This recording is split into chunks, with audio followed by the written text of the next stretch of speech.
The war had ended, or so they thought that in the cold, dark emptiness of space, a ragged group of human soldiers shuffled through the wreckage of the most recent battle. The Zorian fleet had been decimated, their ships nothing more than lifeless husks drifting in the void. The battlefield had been left behind, as quiet and desolate as the ancient ruins of forgotten worlds. These men and women, grizzled survivors of a war that had consumed a galaxy, had been given a simple order: salvage what's left and return to base. But the task was anything but simple. Aiden Carter, the team's leader, stood on the bridge of the crippled destroyer, watching the stars through the cracked viewport. His face was creased with weariness, the weight of years of conflict etched into every line. He was a man who had seen too much, done too much. His eyes, a deep shade of blue that once held hope, now reflected the emptiness around him. Peace had come after years of bloodshed and struggle, but it felt hollow, like a ceasefire in a world where no one trusted the sound of silence. "All right, people," Aiden muttered, his voice rough, as he spoke into the comms.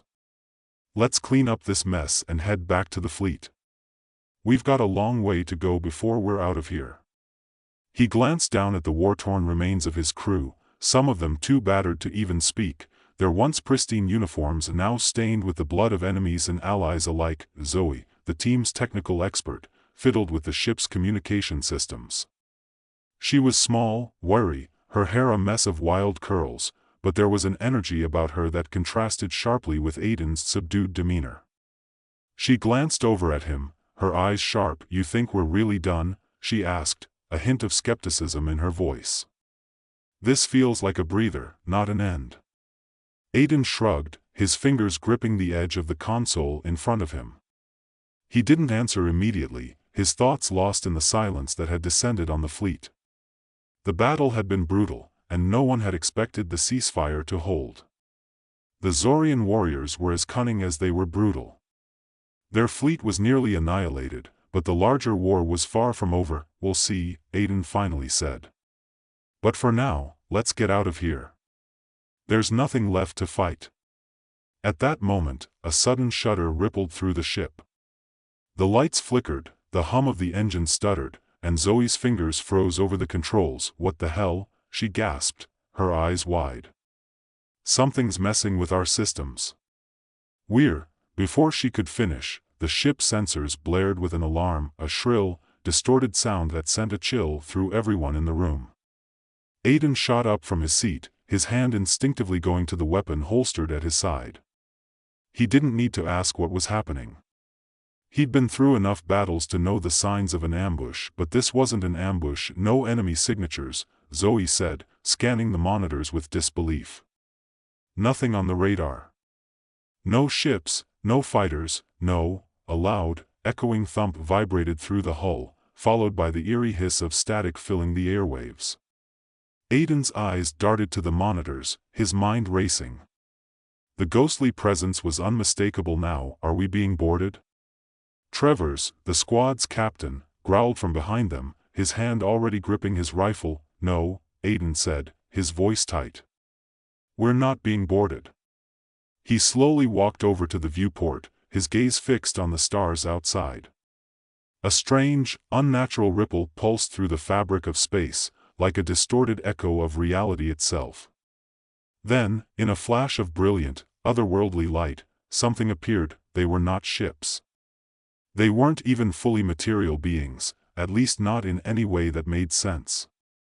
The figures flickered in and out of existence, warriors, perhaps, but their forms were incomplete, half-transparent, their faces twisted in expressions of rage and sorrow. They carried weapons, guns, blades, shields, but they moved through the space as if unaffected by gravity, as if the laws of physics themselves had no hold over them. "Ghosts," Zoe whispered, her voice trembling. "But how? This isn't possible." Aiden felt his stomach drop. He had heard rumors, whispers among the few survivors of the war, stories of soldiers, killed in action, their spirits bound to the galaxy, unable to rest. But he had dismissed them as nothing more than myth, the kind of thing desperate people clung to in the face of war's madness. This, however, was no myth. These were ghosts. But why were they here? And why were they attacking? Before he could formulate an answer, the apparitions began to move toward them. Their eerie, glowing eyes focused on Aiden and his team. The air crackled with a supernatural energy, an oppressive weight pressing in on them as the ghosts closed in. Their ethereal forms shimmered with an otherworldly glow, and the temperature in the room dropped drastically. "Get ready," Aiden snapped, drawing his sidearm and taking a defensive stance. His heart raced, adrenaline flooding his veins. But even as he raised his weapon, he knew it would be useless. These things weren't alive. How do you fight something that isn't even bound by the laws of nature? The first ghost lunged, its form flickering in and out of focus. It moved faster than any living soldier, and before Aiden could react, it was upon him. The weapon in his hand was wrenched from his grip, as if an invisible force had snatched it away. "What the hell?" Aiden shouted, stumbling backward. Zoe was yelling too, her hands trembling as she tried to operate the console, but the ship systems were all but dead. The walls around them seemed to warp and shift, as if reality itself was breaking apart. One of the ghosts appeared before Zoe, its glowing eyes narrowing as it reached out to her. But just as it moved, it stopped, its form flickering violently, as if confused by something. For a moment, the creature seemed to hesitate, its expression shifting between fury and something else. Then, with a haunting wail, it vanished into thin air, leaving only the cold air and the faint hum of static behind. "What just happened?" Travers asked, his voice low and wary. "I don't know," Zoe replied, looking just as bewildered. It was like it couldn't decide what to do. Aiden turned to her, his eyes narrowing. "This isn't just an attack. It's like he trailed off, as the full weight of the situation began to settle in. "Like they're looking for something." Suddenly, the communication system crackled to life, and a voice, distorted, hollow, and dripping with malice, echoed through the speakers. "You are not alone," it said, each word chilling Aiden's blood. "The war is not over." The transmission ended abruptly, leaving them in the silence of space once more. "That was," Zoe started, but her voice failed her. What the hell was that? Aiden's mind raced. He had seen enough war to know that the impossible sometimes became the reality. But this? This was something beyond comprehension. The ghostly figures were still out there, and they weren't done with them. Aiden's mind was racing, but the words that echoed through the speakers seemed to freeze everything around him. The war is not over. He glanced at his team. They were as stunned as he was, their expressions a mix of confusion and fear. These weren't just ghosts, they were something else, something worse. The air seemed to grow heavier as the silence stretched on. It was as if the ship itself was holding its breath, waiting for the next move. Aiden didn't know what to do. His instincts screamed at him to fight, but against what? Against who? The ghosts that had just attacked them were not bound by the rules of the physical world. How did you combat something that wasn't truly alive? "We need to figure out what the hell is going on," Aiden said, his voice low, betraying none of the unease that gnawed at him. He turned to Zoe. "Can you get the comms back online?" Zoe nodded, but she didn't move.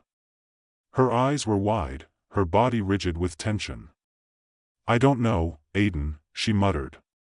"Whatever did this to our ship? I can't even get a signal out. It's like something's blocking everything. This wasn't just an attack. It's a disruption." Aiden's gaze shifted to the viewport again, where the stars were still flickering unnaturally. He didn't know how much longer they could survive like this. "We're sitting ducks out here," he said. "If they want us dead, they'll get us.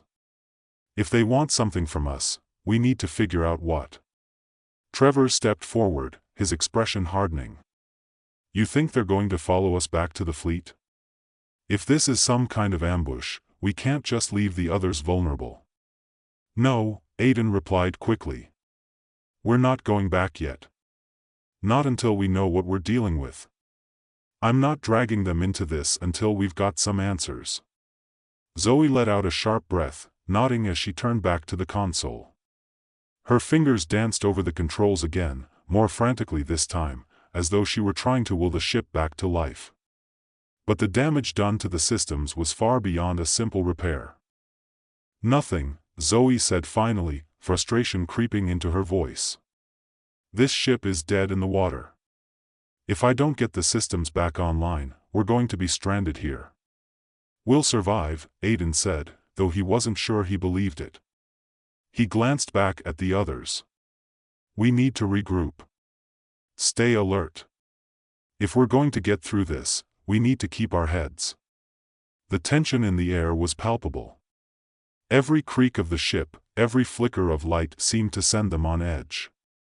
Time moved slower now, stretched out and heavy. Each passing minute was a countdown. Something was coming. They didn't know what. But they knew it was coming. The night stretched on. Or at least, it felt like night. The stars outside had a dim, cold glow that reflected the uneasy silence within the ship. Aiden sat in the command center, his eyes fixed on the screens in front of him, though they offered little comfort. The ship's systems had collapsed entirely, and the communications were dead. Even if he could reach the fleet, he wasn't sure they'd be able to get to them in time. Behind him, Zoe, Travers, and Kai were scattered around the bridge, each lost in their own thoughts. Trevor stood by the window, staring out into the dark void of space, his arms crossed, his brow furrowed. Zoe, meanwhile, had pulled up every diagnostic available on the console, but her face was pale, frustration written across her features, and then it happened. A low hum, almost imperceptible at first, began to fill the air, vibrating through the ship's bones. At first, Aiden thought it was just a glitch. Another system failure, another random malfunction. But then the hum grew louder, reverberating through the walls, seeping into every corner of the room. It was a noise like nothing they had heard before, like the distant roar of a storm or the shudder of something vast and ancient waking up. Aiden's hand instinctively went to his sidearm, though he knew it wouldn't do him much good.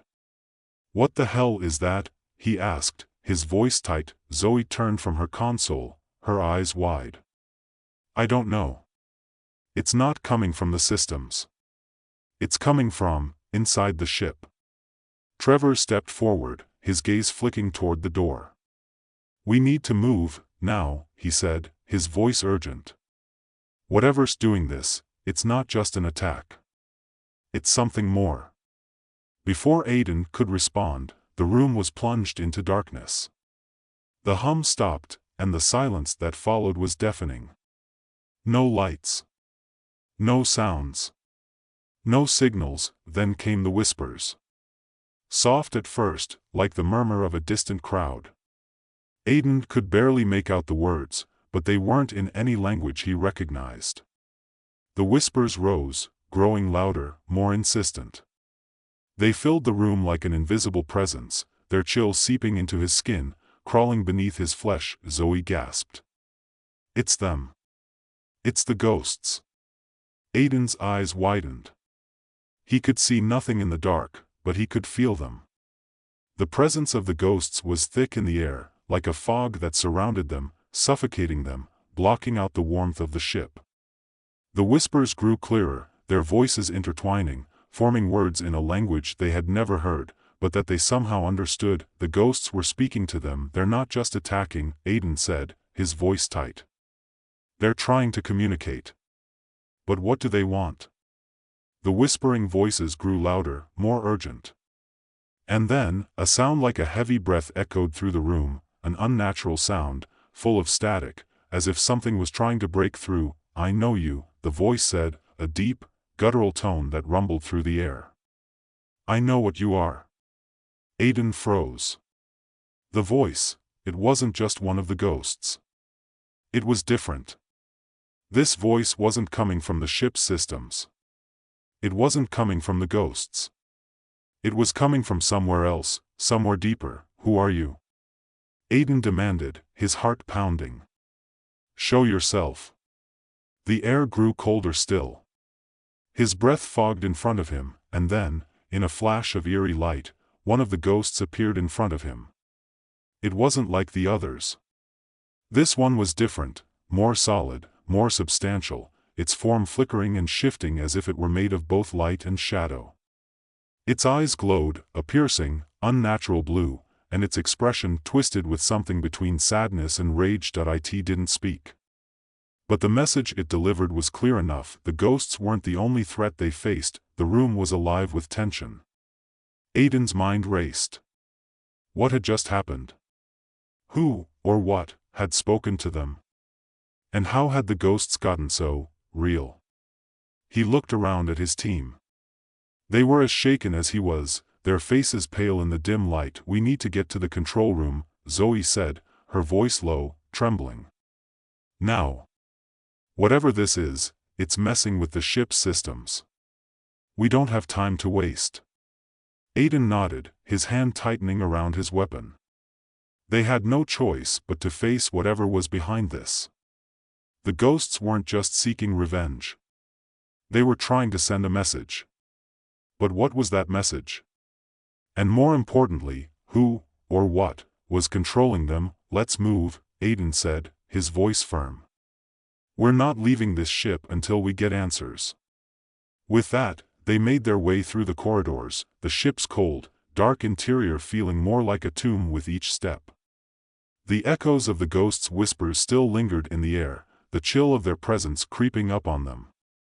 Aiden's mind raced as he pushed forward. He could feel something ancient, something powerful, watching them from the shadows, but there was no turning back now. The corridors of the ship seemed longer now, darker, as though the walls themselves were stretching, elongating with every step they took. Aiden could feel the presence of the ghosts more strongly with each passing second. It was as if they were closing in on him, watching, waiting for something. He could hear the whispers again, low and faint, but growing more distinct as they approached the control room.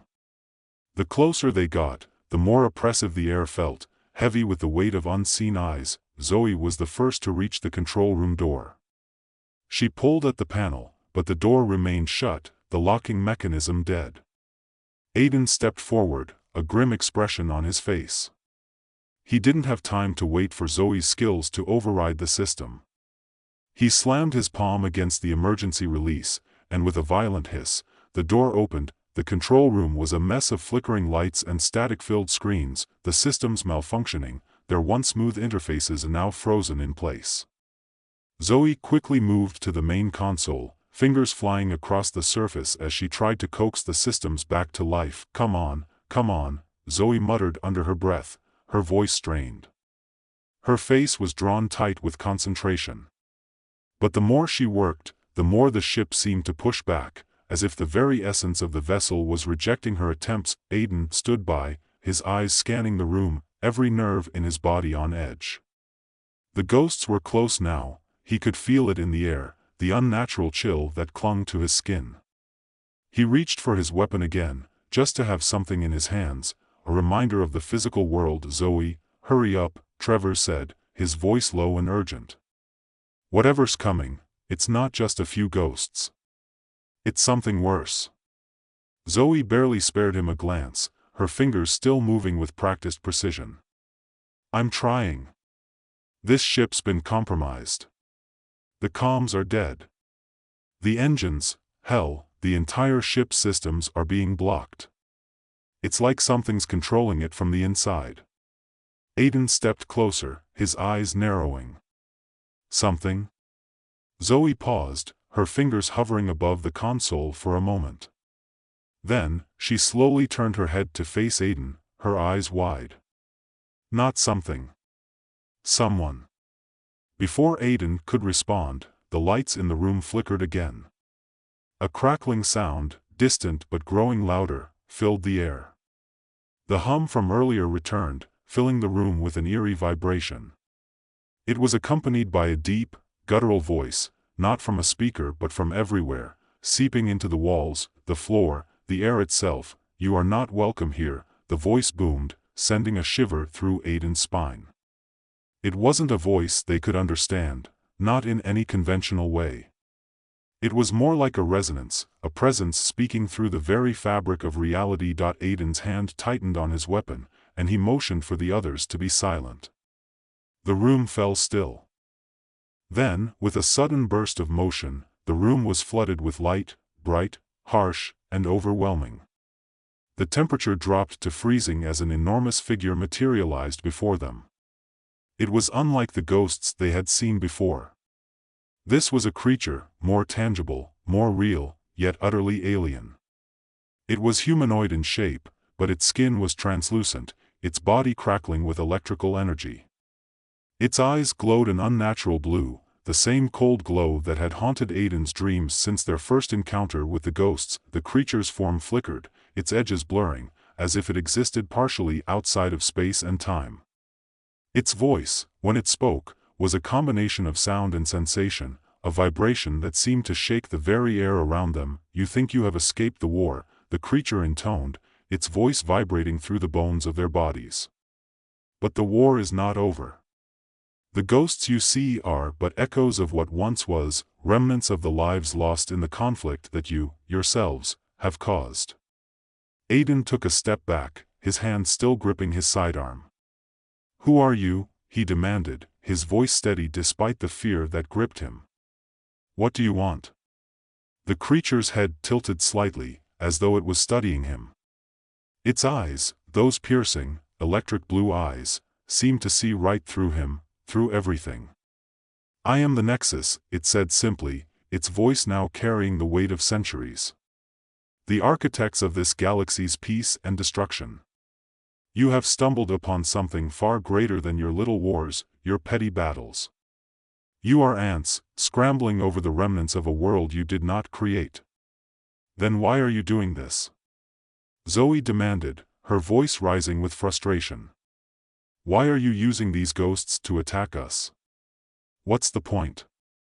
The Nexus form flickered again, a ripple running through its translucent skin. It almost seemed amused by Zoe's question, but its expression was unreadable. "The ghosts are not merely vessels of vengeance. They are part of the cycle. The cycle that you have interrupted." It paused, as if savoring the moment. "These souls are not simply bound by their deaths. They are part of the Nexus design. Every war, every death, every sacrifice feeds the cycle. And now, you have disrupted it. You, who claim to seek peace, have unknowingly reopened the wound that was meant to heal." Aiden clenched his fists. "You've been using us. All of us. Humans, Zorian, everyone, just pawns in your game." The Nexus form grew more intense, its presence almost overwhelming. "You are not pawns," it said, the voice now a whisper in their minds. "You are part of a greater design, one that must unfold regardless of your understanding.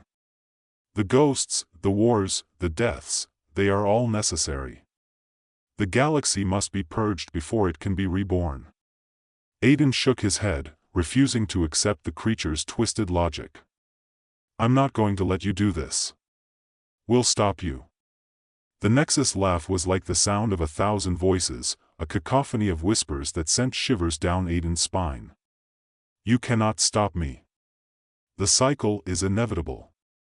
The ghosts are only the beginning. You have already lost." Just as it spoke, the lights in the room flickered again, this time even more violently, and the temperature plummeted. Zoe screamed, clutching her arms as the air around them became impossibly cold. The ghosts, they were everywhere now, their forms flickering in and out of existence, their glowing eyes fixed on the team. Aiden raised his weapon. He had no plan, no strategy. But he knew one thing: they had to fight back. They couldn't let this alien force take control of their fate. "We're not done yet," Aiden said, his voice low, determined. Travers, ever the soldier, stepped forward beside him, his eyes hard. "We fight to the end, then." Kai, silent until now, stood with them, his face set with the kind of grim determination only those who had seen too many battles could understand. "We'll fight," he said quietly, "because we have to." The ghosts closed in, their forms solidifying, their ethereal weapons crackling with energy. And Aiden knew, in that moment, that the real battle had just begun. This wasn't just about surviving or defeating the ghosts. It was about something far larger, far more dangerous than any of them had ever imagined, but no matter what, they would stand their ground. Aiden fired first, the shot echoing in the control room as the ghost before him dissolved into a cloud of static. But he knew it was only temporary. The ghosts were endless. The nexus was unyielding, and yet, there was one thing that still burned bright within him, something that had never gone out, even after all the wars, all the betrayals, all the losses. Hope. They would fight. They would fight until they couldn't anymore. But as long as they were alive, as long as they had breath in their bodies, they would never give in. The galaxy might have been broken, but they would not be its end.